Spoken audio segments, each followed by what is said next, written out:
A new report from the United Nations warns that due to COVID-19 and the government-mandated lockdowns, 10,000 more children every month around the world will die due to starvation caused by economic downturn.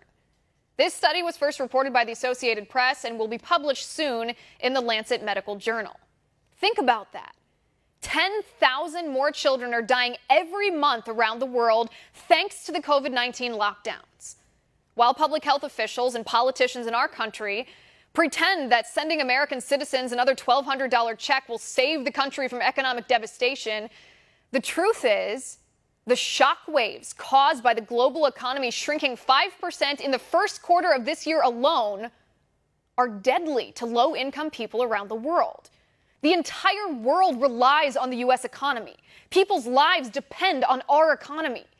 Children are dying thanks to government prohibiting the American people from doing business, shutting down our shops, forcing offices to close, and fining people for trying to provide for their families and pay their employees. 10,000 more children every month are dying, not because of COVID-19, because of the government-mandated lockdowns. This UN report isn't the only one of its kind either.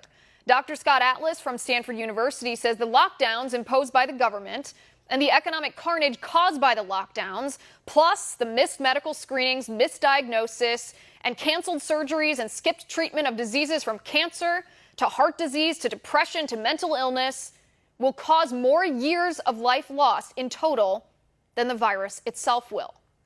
In the UK, a leading epidemiologist says more people will die from cancer thanks to missed medical care because of the government-mandated lockdowns than will die from COVID-19. Politicians in the U.S. claim to care about children's safety. But do they?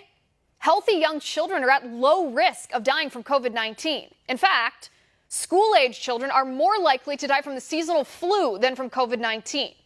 And there has not been a single documented instance of a kid transmitting the COVID-19 virus to a teacher, even though schools in other countries around the world have had schools open throughout this pandemic. Yet, politicians in the U.S. force schools to remain shut, claiming it's about keeping kids safe.